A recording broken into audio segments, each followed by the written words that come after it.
bonjour à toutes et à tous. Nous sommes mercredi dans la ville de Douala, le 23 novembre de l'an de grâce 2016. C'est la matinale de l'information qui s'installe avec une première actualité sur l'information qui a trait au projet de loi de finances 2017 au Cameroun. On parle de la suppression de la taxe sur la valeur ajoutée sur le riz. En tout cas, le gouvernement prend les mesures nécessaires pour accompagner la vie, voire de quelle manière renflouer le panier de la ménagère. On parlera de ce projet de loi de finances 2017 au Cameroun. Et puis, tout à côté, les enseignants étaient en grève dans la région du nord-ouest Cameroun, précisément à Bamenda. Le gouvernement de la République prend en compte ces revendications. Les mesures urgentes seront nécessairement prises dans les semaines à venir. Question d'apaiser la tension et la situation dans cette partie du Cameroun. À l'international, on va évoquer la République centrafricaine avec encore des morts à Bria. Un affrontement interethnique qui a dégénéré dans cette localité. On a bien peur que cela atteigne des zones comme Bambari pour enfin se généraliser. Le gouvernement centrafricain est à pied d'œuvre avec quelques personnalités qui représentent les institutions internationales pour apporter un peu plus d'apaisement à la crise qui semble naître du côté de la République centrafricaine, pendant que le président Michel Archange Touadéra présente le projet d'investissement de son pays du côté de la Belgique et attend les financements. Au Tchad, l'opposition est contre les mesures d'austérité prises par le président de la République en vue de réduire le train de l'État, notamment les fonctionnaires du côté des magistrats, ce qui a poussé les populations à sortir de leur réserve. Une grève qui a été bien suivie hier mardi sur l'ensemble du territoire national. Et puis le sommet franco-arabe qui s'ouvre ce jour en Guinée équatoriale à Malabo. C'est le sommet de tous les investissements. D'ailleurs, l'Afrique cherche à travers cette sortie, à travers ce sommet, d'autres partenaires pour son développement. Madame, messieurs, merci de nous rester fidèles. Dans un instant, je vous retrouve pour la suite de cette émission.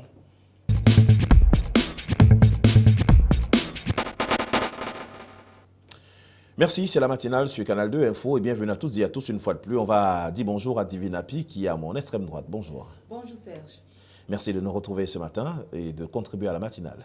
Merci également et bonjour à tous les téléspectateurs. Et téléspectateurs qui seront bien entendu aguerris en matière d'information par nos chroniqueurs habituels. Elie Smith, bonjour et bienvenue.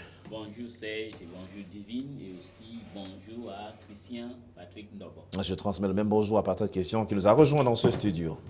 Merci Serge Mondieu, bonjour à Divine, bonjour à Elie qui est à nos côtés et bonjour à nos téléspectateurs ce matin. Nous allons planter le cap tout de suite avec la loi de finances, le projet de loi de finances 2017 au Cameroun, un projet qui a un aspect particulier sur l'économie nationale avec la suppression de la TVA sur le riz. Divine a pu vous revenir sur ce projet qui est très intéressant et qui d'ailleurs fait partie des mesures urgentes prises par les autorités locales pour accompagner la vie des populations camerounaises. Justement, on peut prendre cela comme une bonne nouvelle pour les consommateurs de riz pour la plupart que nous sommes. Et le projet de loi de finances 2017 qui va être exactement examiné par les parlementaires en cours durant la session. Le dit sujet, c'est-à-dire la suppression de la TVA sur le riz. Et s'il venait à être validé, il faudrait savoir que le prix du kilogramme de riz sur le marché camerounais qui coûte entre 300 et 500 francs CFA va baisser ainsi de 19,25%.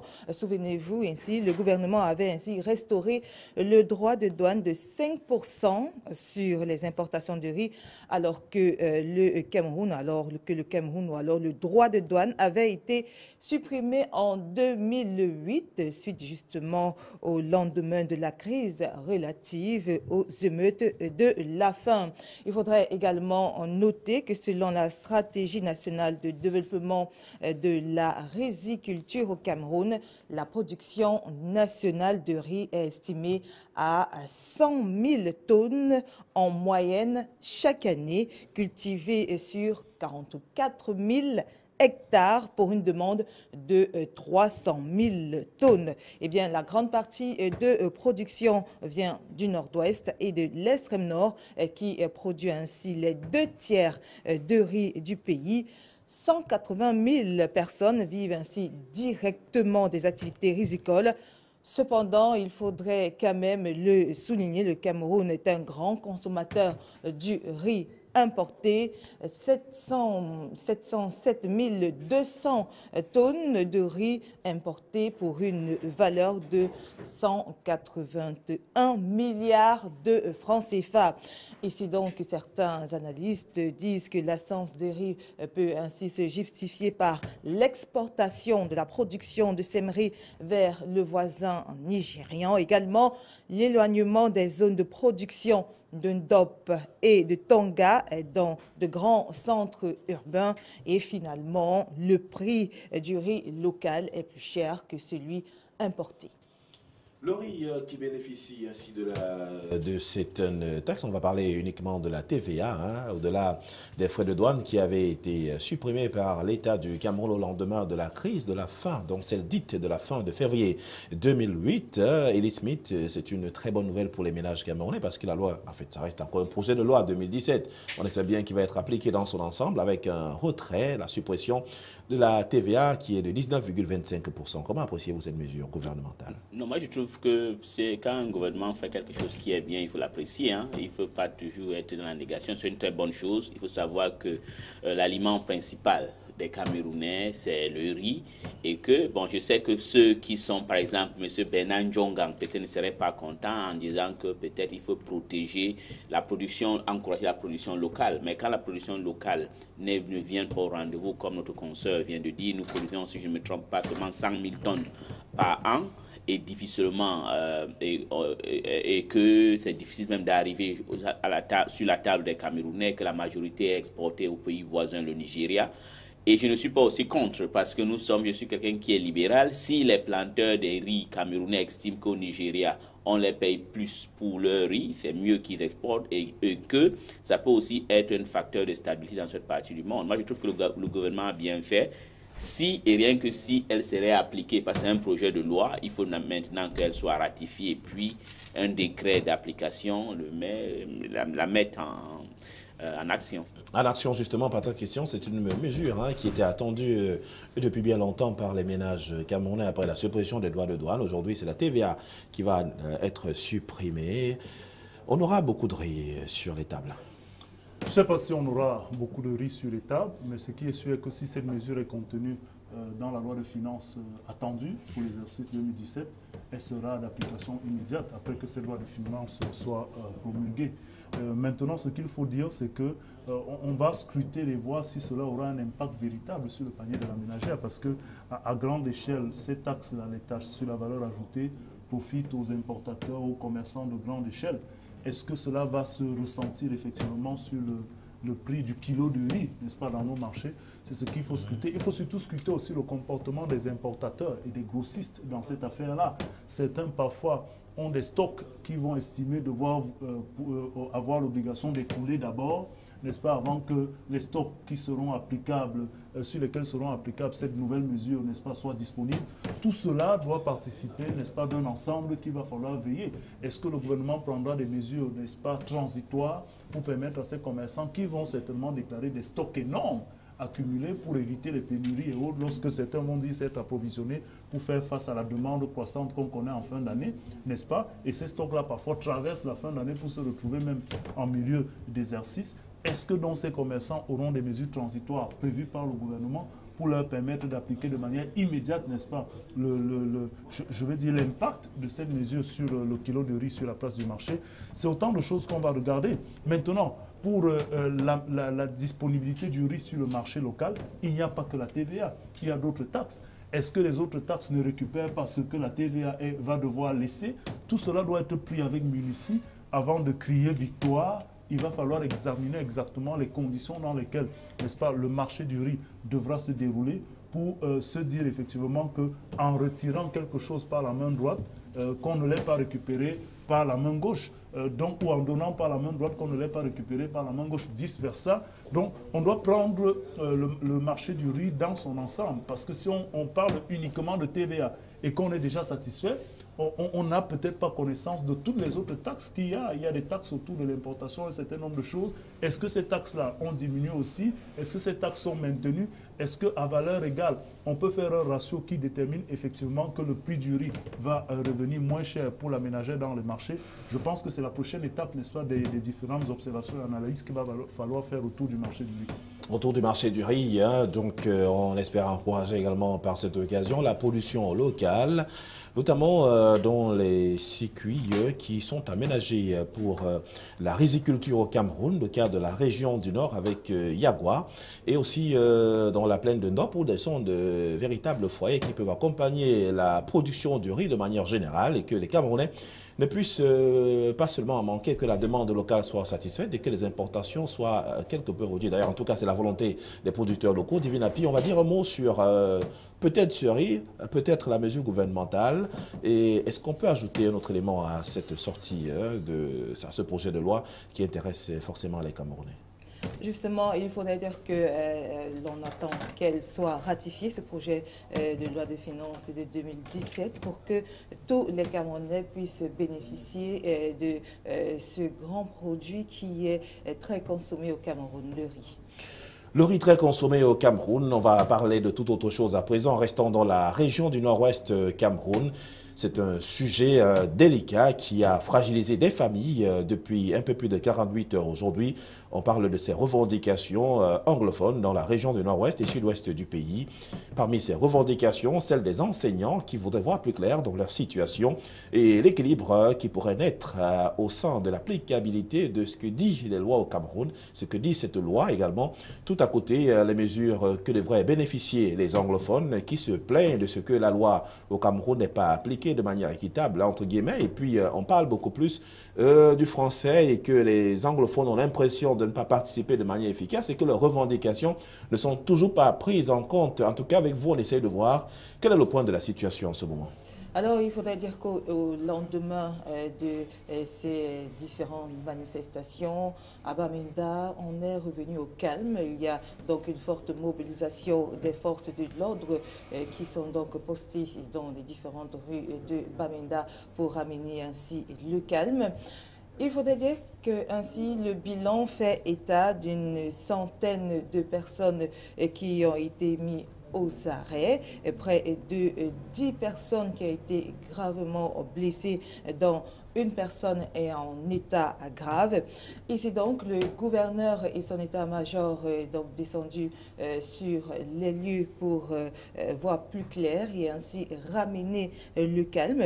Le gouverneur d'ailleurs de la région du Nord-Ouest qui appelle au calme, mais surtout promet des sanctions aux fauteurs de troubles et demande aux grévistes une chance au dialogue. Alors, pour ce, il faudrait dire que le gouvernement, selon lui, selon le gouverneur, a ainsi présidé à Yaoundé une rencontre hier pour essayer d'examiner et de trouver des solutions aux différents problèmes. Ils ont également mis sur place un comité pour examiner les questions posées par les syndicats enseignants. Il faudrait également ajouter à ceci que les associations syndicales ont été invitées à cette rencontre. Cependant, les manifestants disent qu'il faudrait la transformation du Cameroun en un État fédéral comme solution aux 10 problèmes.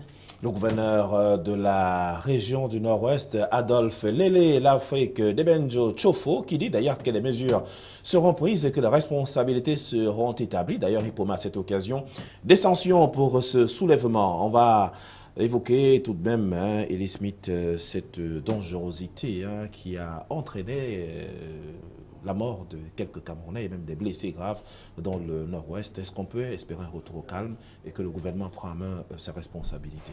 Oui, un gouvernement sérieux doit prendre en main ses responsabilités. Et puis, je crois que je l'ai dit hier, le problème du Cameroun, c'est que ceux qui dirigent ce pays ne sont pas patriotiques, ne sont pas patriotes. Et le pire, il y a aussi ceux qui croient qu'ils ont beaucoup appris. Ils nous disent qu'ils sont des docteurs, mais ils sont des profonds malhonnêtes. Dans un pays, on doit respecter la fondation d'un pays. Si aujourd'hui, selon ce que notre consoeur vient de nous dire, des anglophones demandent le retour au fédéralisme, c'est tout simplement parce que les anglophones dans ce pays sont marginalisés et qu'il y a une certaine mauvaise foi.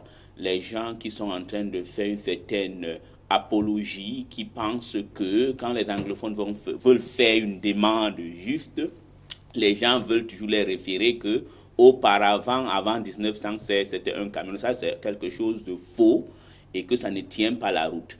Il y a deux pays qui se sont unifiés en 1961 et la base de ce pays était un système fédéral. Et le système fédéral n'était pas synonyme à la sécession. Maintenant, les anglophones se plaignent, et c'est vrai, et la plainte des anglophones, c'est une plainte que les francophones ont aussi. Est-ce que vous trouvez normal qu'un enfant qui est à Yaoundé, qui n'a jamais appris le français, l'anglais, on prend un professeur anglophone, on vient l'enseigner? Moi, j'ai des amis qui se plaignent qu'il y a des gens qui viennent les enseigner uniquement en anglais. Et pourtant, eux, ils sont francophones. Mais le problème est que chez les anglophones, c'est encore pire.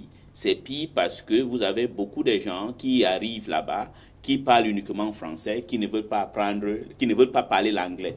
Donc, c'est la faute. Parce que nous avions des gens qui n'aiment pas ce pays. La revendication de ces professeurs, c'est une bonne chose. Maintenant, j'aurais appris qu'il y a eu une réunion interministérielle à Yaoundé, qu'on a pris en compte toute cette déléance des professeurs anglophones et même les magistrats. Il y a ce qu'en dehors des professeurs, nous avions aussi les plaintes des avocats et des magistrats anglophones. Dans ce pays, il y a deux systèmes légaux. Il y a un système napoléonien qui est française, il y a un système hérité de la Grande-Bretagne qui est le common law. Quel est le crime si un avocat anglophone demande qu'on applique un common law qui est dans la constitution camerounaise? Je pense que la revendication de Bamenda est bonne. Ça montre que les gens du nord-ouest et du sud-ouest au moins ont une bonne société civile, ils sont conscients de ce pays. Et par contre, ceux qui sont en train de refuser, ce sont les négationnistes, ce sont des gens de mauvaise foi et qui n'aiment pas le Cameroun. Et si vous aimez le Cameroun, vous devez être honnête et vous devez être patriotique. C'est malheureux que c'est à la fin qu'on a tué officiellement un mort qu'on commence à vouloir sortir ou chercher à trouver des solutions à ce problème épineux. Pas de question. La revendication anglophone, on peut dire qu'enfin, les doléances se sont portées devant qui le droit. Il fallait peut-être cette sortie, il fallait qu'il y ait mort d'homme pour qu'on puisse prendre à main ces revendications et essayer de faire quelque chose.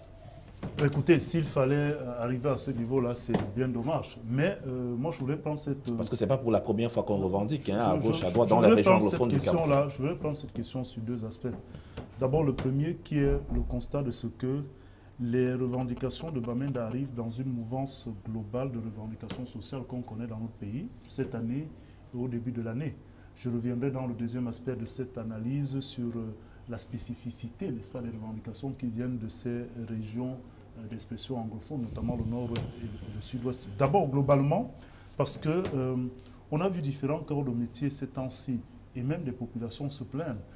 C'était les médecins, c'était les infirmiers, on a même des travailleurs simplement, on a vu ceux du bus dernièrement encore. On a l'impression que la fièvre de revendication gagne pratiquement tous les secteurs dans notre pays. C'est une lapalissade que de le dire, et c'est effectivement le cas. Maintenant, cela peut de toutes les façons faire état d'un certain malaise social. Un certain malaise social qui interroge aussi, n'est-ce pas, l'adéquation ou alors la perception et même l'appropriation des orientations qui sont prises par les dirigeants pour le développement des populations. Est-ce que les populations se sentent vraiment touchées par toutes ces orientations annoncées, tous ces plans d'urgence et tous ces mécanismes mis en place pour, dit-on au niveau du gouvernement, impacter le quotidien et la vie de nos compatriotes? Il me semble qu'il doit y avoir un réel déphasage entre cette annonce-là et l'effectivité telle que perçue par les populations et les travailleurs dans tous les secteurs. Et c'est peut-être en cela qu'il faut revoir si la machine opérationnelle n'est pas grippée, si cette machine opérationnelle n'est pas en déphasage, n'est-ce pas, avec la réalité et le quotidien que les Camerounais attendent. Et c'est en cela que je dis qu'on n'a pas besoin d'arriver à avoir des morts d'hommes pour se dire qu'on doit appliquer. Et ce n'est pas la première fois, vous l'avez dit, qu'on ait ce genre de revendication. Maintenant, sur le deuxième aspect, la spécificité de ce qui vient du nord-ouest et du sud-ouest, Elie Smith l'a dit à l'instant, nous avons les vestiges de la colonisation qui nous ont offert, n'est-ce pas, une diversité culturelle. C'est autant une richesse pour notre pays, si on la capitalise, que cela peut être un véritable danger parce que tellement la frontière est limite entre les questions sociales et culturelles émanant de cette différence-là, qu'il est très facile de plonger par cette frontière étroite sur les revendications d'ordre politique, n'est-ce pas, dans un contexte comme celui-là.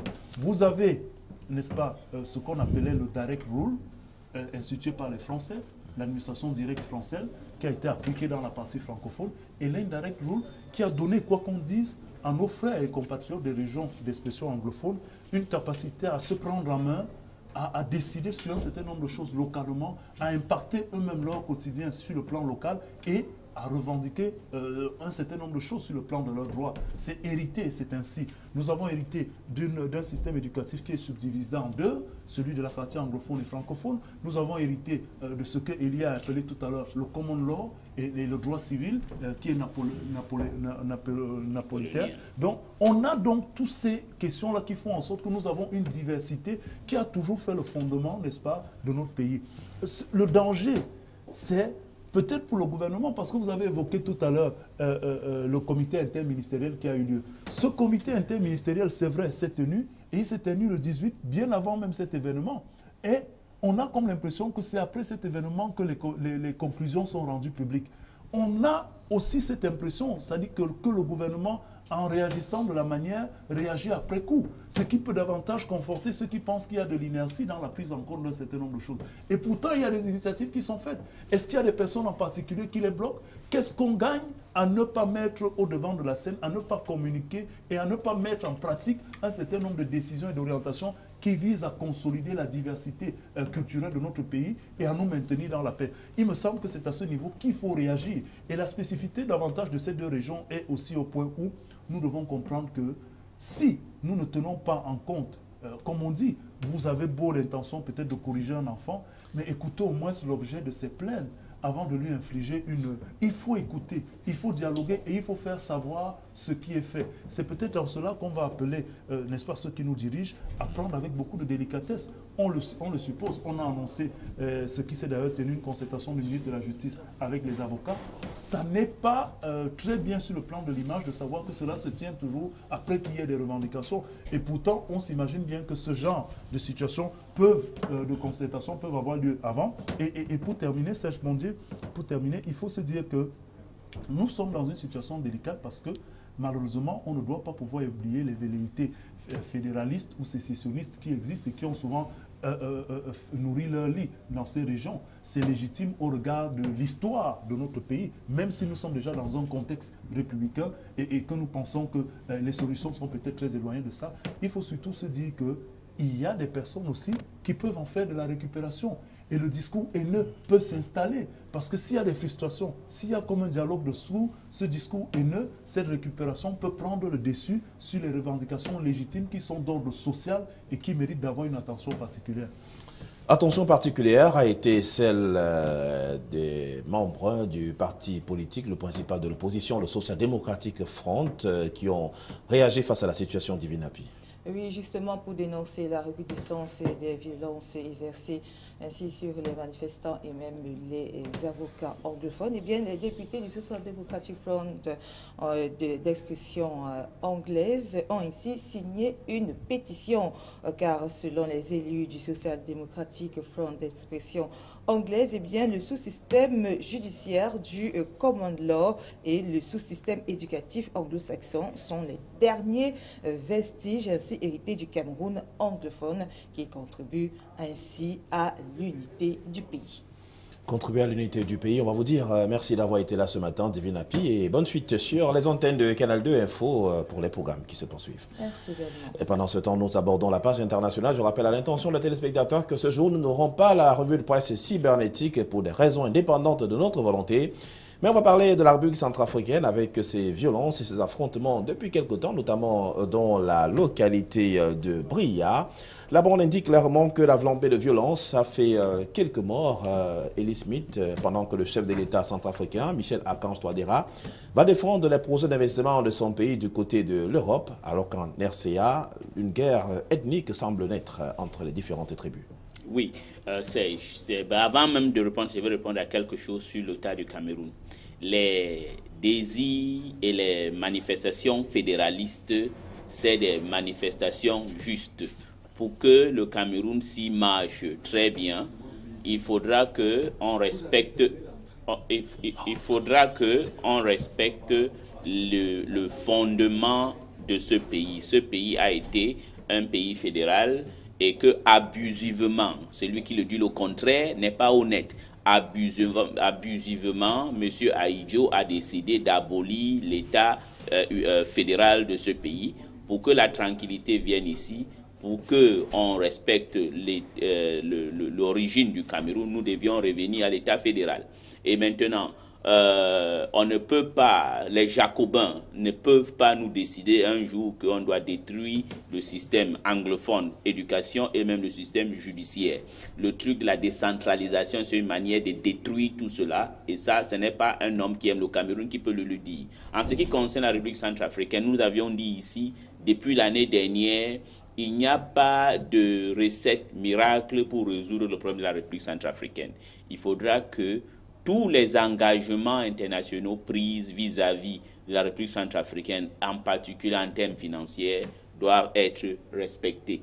Si elle n'est pas respectée, vous ne pouvez pas vouloir ou espérer que quelqu'un qui gagne sa vie avec son fusil, donc son AK-47, et que vous lui demandez d'aller garder chez lui et il n'y a pas de substitut, je crois qu'il y aura toujours ce problème. Donc, M. Ankaj Touadéra, j'ai pitié de lui parce qu'il a hérité un pays que depuis 2003, il y a eu tellement des engagements que la communauté internationale n'a pas respecté et aussi en particulier les pays de la sous-région n'ont pas aidé la République centrafricaine. Nous attendons toujours les autres nous aider et puis nous sommes souvent les premiers. Par exemple, nous comptons beaucoup sur l'Union européenne, sur la France, sur les États-Unis pour nous aider et puis nous nous tournons encore pour critiquer la France. Nous avions une politique haineuse, une politique mensongère, une politique d'incompétence. Voilà pourquoi la Centrafrique est en train de souffrir aujourd'hui. Moi, je ne sais plus quoi dire.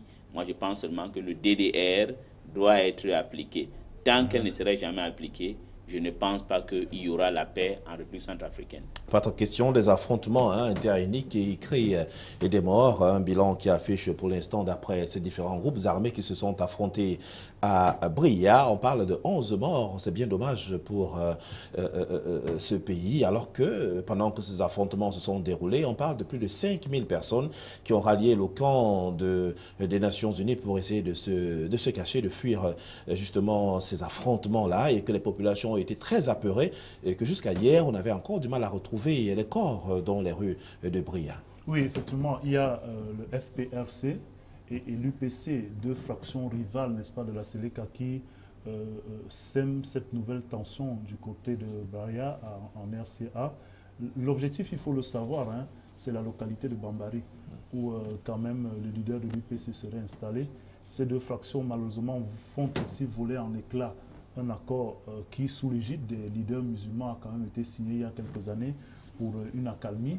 Et donc, on est dans une posture où on se demande véritablement si on n'est pas en train de revenir, n'est-ce pas, à la situation chaotique que la RCA a connue il y a 2 ans, 3 ans. Malheureusement, les troupes de part et d'autre se renforcent. Il dit qu'à côté, il y a les anti-Balaka qui ne sont pas entrés dans la scène, qui regardent comment ces fractions rivales des Séléka s'auto-détruisent. On a véritablement l'impression que la République centrafricaine est très mal partie par rapport à l'objectif, n'est-ce pas, sécuritaire. Elie évoquait la problématique qui revient tous les jours autour de, n'est-ce pas, du projet de désarmement, de démobilisation et de réintégration, le DDR, qui malheureusement peine, avant même l'élection, n'a pas pu être mise en place. Après l'élection du président Faustin Ankaj Touadéra n'est toujours pas en place. On a eu le retrait de la force Sangaris. Est-ce que la MINUSCA de ce côté est de poids? D'ailleurs, les combats qui arrivent, d'où l'attaque de ce camp de la MINUSCA, font état de ce que certaines fractions se plaignent de cette inertie souvent décriée de la force des Nations Unies qui, malheureusement, donne l'impression, pour quelques-uns qui se plaignent, d'être un peu trop attentistes, de ne pas être offensive et de ne pas empêcher qu'un certain nombre de massacres arrivent. Mais ce qu'il faut comprendre, c'est que la RCA, c'est quand même un vaste territoire et qu'il est bien difficile pour le contingent actuel des Nations Unies d'être partout. Et donc, il y a des parcelles du pays qui sont totalement sous contrôle, n'est-ce pas, de ces fractions et de ces bandes armées. D'ailleurs, la ville de Braya qui fait aujourd'hui l'objet de dissensions. D'un coup, c'est l'UPC qui déclare avoir le contrôle de la ville. D'un autre coup, n'est-ce pas, c'est le FPRC qui dit détenir encore certains quartiers. On n'y voit pas clair. Quand vous avez environ 11 morts au cours d'une attaque ou alors d'un duel ou des oppositions qui se soient déroulées entre ces deux fractions, ça ramène la problématique, n'est-ce pas, de la capacité des Nations Unies à faire en sorte que la RCA retrouve son accalmie. On l'a dit dès le départ, vous avez eu les manifestations des populations il y a 2 mois du côté de Bangui qui demandaient purement et simplement le départ de la force onusienne parce que, disaient-elles, elles n'ont pas l'impression que la force onusienne leur apporte la quiétude qui était espérée. C'est peut-être un peu excessif, mais ça démontre à suffisance l'état d'esprit qui commence à germer au sein des populations qui ne se sentent plus en sécurité malgré la présence, n'est-ce pas, des forces des Nations Unies. Il me semble qu'au-delà des conférences sur les donateurs qu'on fait pour la RCA, récemment on a prévu 2,2 millions d'euros. Au-delà de toutes ces conférences, de la tentative, n'est-ce pas, d'accompagner la RCA, il faut être pragmatique. Nous avons en face des mouvements rebelles en République centrafricaine qui n'ont pas désarmé et qui campent sur leur position. Et quand on sait qu'il y a les mouvements de fluctuation ou des renforts de rebelles et de mercenaires qui viendraient, n'est-ce pas, du Soudan, de la Libye, ainsi de suite, ça peut davantage radicaliser les positions. Et puis, il y a encore ces bandes armées qui tournent autour des mouvements islamiques radicaux, Boko Haram, Ansardine et autres. Ça peut permettre de renforcer davantage les mouvements au niveau de la RCA. Et donc, c'est assez critique et on est dans une posture où il faudrait peut-être anticiper un certain nombre de négociations, remettre tout le monde, n'est-ce pas, autour de la table pour que l'option pacifique en termes de dialogue règne, qu'il soit Balaka, Seleka, anti-Balaka, Seleka, qu'on ait véritablement l'impression que tout le monde autour d'une table se retrouve pour une véritable sortie de crise.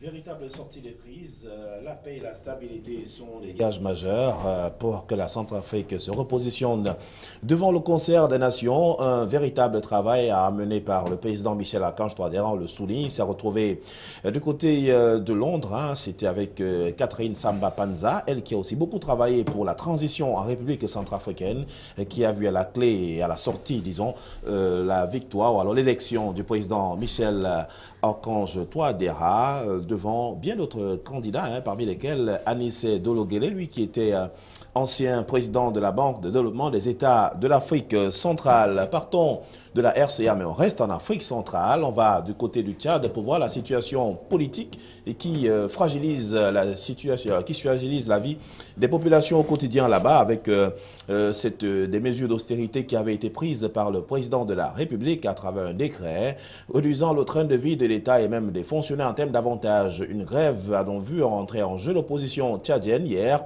C'était une grève généralisée, une grève de mardi qui a été bien suivie par les populations tchadiennes. Est-ce que derrière cette grève-là, il n'y a pas que les mesures prises par le président de la République, Idriss Déby Itno, devraient être revues, ou alors est-ce qu'on va évoluer de grève en grève, ce qui n'est pas du bon goût de la communauté internationale, qui voit tout de même le Tchad fragilisé par cette opposition qui manifeste à travers ce nombre de grèves observées depuis quelque temps dans le pays? Bon, il y a deux choses. À la décharge du président Idriss Déby Itno, est que le Tchad est en crise économique, comme tous les pays africains, en majorité ceux que leur économie est basée sur la production des matières premières. Et que c'était tout à fait normal que quand il n'y a plus ce qu'il y avait auparavant, on s'adapte à notre réalité. Donc c'est normal qu'ils prennent déjà des mesures d'austérité. Mais de l'autre côté, ce que l'opposition et la société civile tchadienne, que je les lance un chapeau, ils sont forts, ils sont organisés que du OCEL, la société civile camerounaise qui n'existe pas, et que le monsieur Idriss Déby, qui est là au pouvoir depuis 26 ans ou 27 ans aujourd'hui, a manifesté par une corruption extraordinaire et une tribalisation de son pouvoir, parce que son pouvoir est géré par ces Zagawa qui viennent de l'Est. Et que au moment où c'était où l'économie tchadienne avait un boom, avait un taux de croissance, c'était d'abord zéro, avait déjà atteint 10%, il n'a pas pu faire une bonne gestion de l'économie tchadienne. Voilà pourquoi ceux qui sont peut-être surpris par la fragilisation de l'État tchadien sont les gens que soit ils étaient myopes ou ils sont seulement malhonnêtes. tout était prévisible que le Tchad était mal géré par un kleptocrate au pouvoir. Mais il n'est pas le seul. Les mesures économiques, c'est une mesure comme la crise économique, comme je l'ai dit, frappe tous les pays. Vous allez voir, même ici au Cameroun, il y a des mesures que le gouvernement camerounais en a pris. Mais le problème est que, comparé au Tchad, mais je vais le dire au pays des aveugles, le bon est roi. L'économie camerounaise a une certaine diversité que le Tchad n'a pas. Ça veut dire que l'économie camerounaise peut quand même absorber des chocs que l'économie tchadienne ne peut pas soutenir. Donc ce qui se passe au Tchad, c'est tout à fait normal, et c'est aussi tout à fait normal que la société civile y met. Et le problème de la société civile et de l'opposition tchadienne est qu'ils reprochent au gouvernement d'Idriss Déby d'être un gouvernement, comme j'ai dit, corrompu, tribal, et gère mal l'économie congolaise, parce que où ont-elles mis les réserves du pétrole ou l'argent du pétrole qu'ils ont eu? Ça, c'est un problème que le Tchad ne peut pas répondre, que Idriss Déby ne peut pas répondre. Un problème difficilement, disons, de manière globale à résoudre, qui doit être résolu par le problème Idriss Déby Itno. Mais à côté de cela, il y a de ce que le pays doit avancer économiquement, puisqu'on a vu la grève des magistrats qui ont dit qu'ils ne peuvent pas continuer dans cette dimension avec des émoluments assez réduits par le président Idriss Déby Itno. Patrick Christian Debord, vous avez une lecture forcément différente de ces grèves à répétition en Afrique. Hein. Le Tchad n'est pas le seul pays englué dans ces grèves, mais comment faire pour y sortir? C'est le président Déby qui a précipité tout récemment son retour. Il était à un très grand rendez-vous africain, notamment à Marrakech. Il est retourné en catastrophe du côté du Tchad parce que les magistrats décidaient de marcher. Est-ce qu'aujourd'hui on peut s'attendre à ce que la situation s'envenime de plus en plus, ou alors le président Idriss Déby Itno a le contrôle de la situation? Écoutez, il est très difficile, n'est-ce pas, de savoir quand est-ce qu'un mouvement de contestation peut prendre fin, surtout dans des situations qui relèvent véritablement d'une impasse, parce qu'il faut le dire, c'est une véritable situation d'impasse du côté du Tchad. La revendication est sociale, mais elle a des liens très profonds économiques, et malheureusement des liens profonds économiques qui soulèvent, n'est-ce pas, la réaction politique et enflamment le débat politique en fin de compte. C'est ce qu'on vit au Tchad actuellement, où les magistrats, c'est vrai, après leur rencontre avec Idriss Déby, le président tchadien, ont décidé, n'est-ce pas, de suspendre pour 1 mois leur mouvement de grève, en attendant de voir un certain nombre de résolutions qui seront effectivement mises en place. Il y a les enseignants. La rentrée scolaire, il faut le rappeler, aurait dû avoir lieu depuis le 15 septembre. Elle n'est toujours pas effective. Ça jette déjà beaucoup de doutes sur la capacité du Tchad à faire respecter cette année scolaire de ce côté-là. Il y a, au-delà des enseignants, des fonctionnaires dans leur globalité qui sont en ébullition à la suite d'appels des syndicats par rapport, n'est-ce pas, à la réduction d'un certain nombre de primes dans un contexte déjà difficile. Et pire encore, l'irrégularité du paiement des salaires, qui est une des problématiques les plus acerbes, qui a d'ailleurs suscité la contestation jusqu'ici. Donc, le Tchad est dans une situation où on peut se demander comment est-ce que le président Déby réussira à sortir de cette impasse. Vous savez, faire la guerre, ça coûte. Et le Tchad a déployé ses troupes dans plusieurs fronts sur le continent, n'est-ce pas? On se rappelle bien du conflit malien. On sait très bien que le Tchad fait partie de la coalition qui lutte contre Boko Haram dans, n'est-ce pas, les environs du lac Tchad, avec le Cameroun, le Nigeria, le Niger, le Tchad aussi. Il est donc question pour le Tchad, qui malheureusement subit aussi les contre-coups de la crise pétrolière, de penser différemment les ressources que le pays pourrait avoir. Cela s'est passé pendant pratiquement 5 à 10 ans sous de meilleurs auspices, parce que là, la manne pétrolière arrivait à gérer un certain nombre de choses, on pouvait se permettre. Mais malheureusement, il me semble que la solution, peut-être pas l'unique solution, mais une des solutions les plus en vue pour permettre au Tchad, c'est de repenser son économie en essayant de ne plus la centraliser sur le pétrole. Des pays comme le Gabon en ont fait les frais. Malheureusement, ça aurait pu servir d'exemple aux pays de l'Afrique centrale. La Guinée équatoriale n'a pas tiré véritablement les leçons de ce que le Gabon a eu dans son exploitation et son économie hyper centrée sur le pétrole. La Guinée équatoriale fait les frais aujourd'hui. Le Tchad est en train de faire les frais au point où ces pays sont en récession économique à l'heure actuelle. Le taux de croissance prévu par les institutions de Bretton Woods pour l'Afrique l'Afrique centrale tourne autour de 1,7%.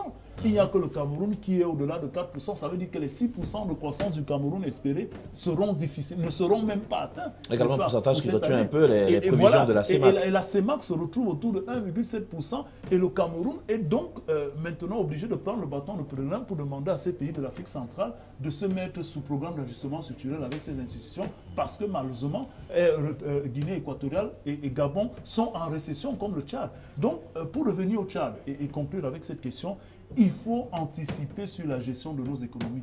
Parce que lorsque l'économie va mal, le volet social se porte très mal, on a des revendications et le politique aussi va certainement dégénérer dans les débats. Et donc, c'est la question au Tchad. Le Tchad n'a pas certainement anticipé pendant les périodes de vaches grasses. Il n'a pas pensé aux périodes de vaches maigres ou à la diversité de son économie. On va rester, donc on a choisi de parler de l'Afrique centrale aujourd'hui, mais allons voir un peu ce qui se passe au niveau de ce sommet, hein, ce sommet qui s'ouvre ce jour du côté de Malabo, le sommet afro-arabe. L'Afrique recherche ses partenaires. Élise Miden, un sommet tel que celui-là, qu'est-ce que l'on peut retirer?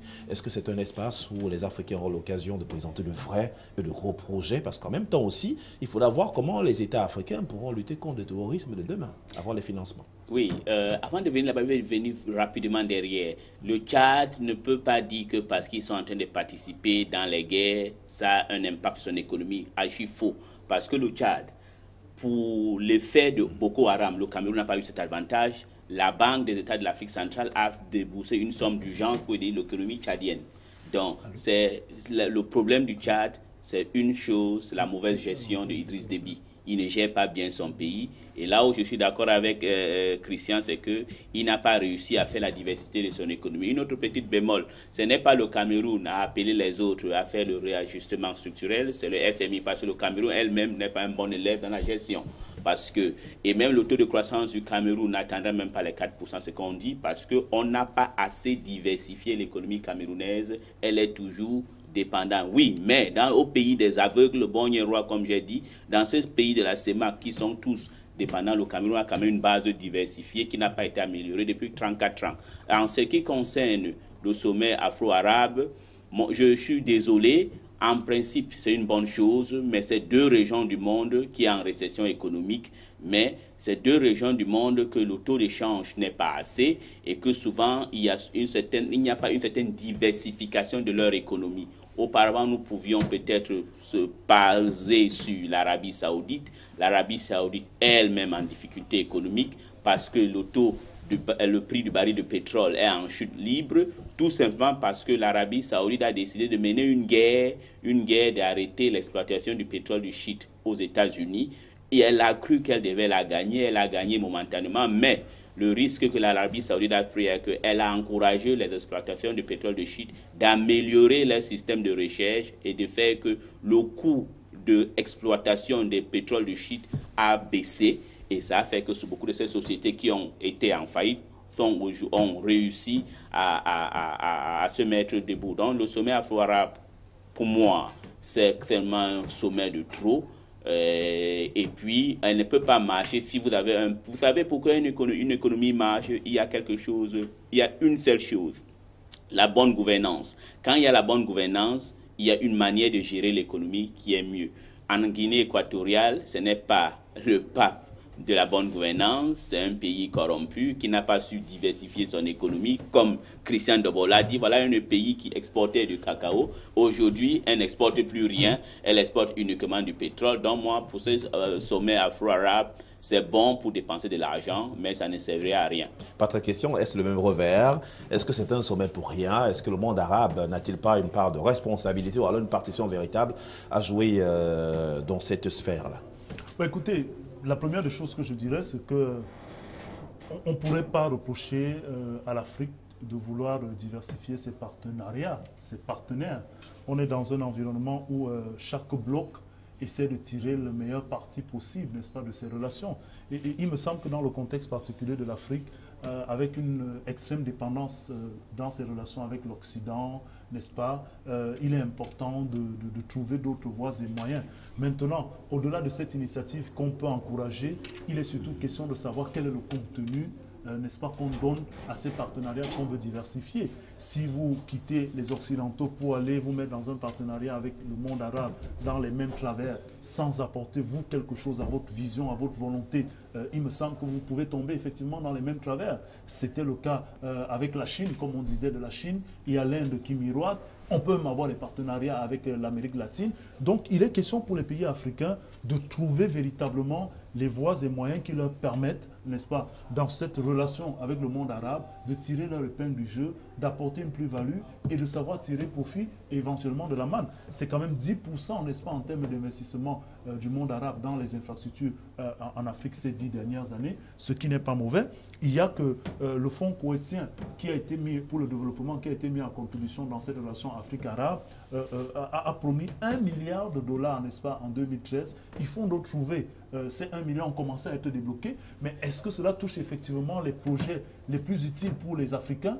Et quel type de projet les Africains mettent sur la table par rapport à cette contribution annoncée? Le Koweït, vous voyez, en lieu et place de l'Arabie Saoudite, prend les devants avec un peu plus d'aisance. Maintenant, il y a d'autres enjeux quand même dans ce type de rencontre qu'on ne peut pas négliger. D'abord, il y a la question du terrorisme. Quand on sait combien le terrorisme, notamment tel que cela est représenté, et trouve sa genèse et ses formes de financement, n'est-ce pas, dans le monde arabe et notamment les pays du Golfe, on peut donc s'imaginer que c'est important pour les pays africains qui vivent de plein fouet, n'est-ce pas, cette question du terrorisme avec des foyers dans le Sahel, n'est-ce pas, dans la Libye et bien d'autres pays. On a affaire à des questions sécuritaires sur le plan du tourisme. Il y a aussi la gestion des catastrophes. Le monde arabe se propose à travers ces fonds et un certain nombre d'assistances, n'est-ce pas, d'accompagner les pays africains sur le plan des catastrophes. Et après, il y a l'autre question aussi liée à la migration. Vous savez très bien que beaucoup de scandales aujourd'hui sont révélés aux yeux du monde concernant ces jeunes Africains qui partent du Cameroun et d'ailleurs pour se retrouver dans ces pays arabes, n'est-ce pas, avec des contrats qui ont été miroités et qui difficilement sont respectés, avec des statuts d'esclaves parfois qui sont présentés dans les réseaux sociaux. Donc il y a ces questions qui peuvent faire l'objet aussi, n'est-ce pas, d'entente entre les pays africains et le monde arabe pour que finalement la relation soit une relation où les pays africains tirent leur épingle du jeu et ne se présentent pas en victimes désignées, ou alors ne vont pas là-bas pour avoir des coquilles vides, n'est-ce pas, dans les intentions et dans les projets. Il me semble que voilà peut-être les enjeux d'un sommet comme celui-là, comme celui qui s'ouvre aujourd'hui à Malabo. Le sommet des Malabo s'ouvre donc ce jour, ce mercredi, avec des enjeux assez énormes. Mais nous sommes tenus par des contraintes de temps. On aurait pu parler de revirement du discours de Donald Trump, le président américain, qui a changé depuis quelques temps. Mais en tout cas, nous reviendrons demain pour notre prochaine matinale de l'information, mesdames, messieurs.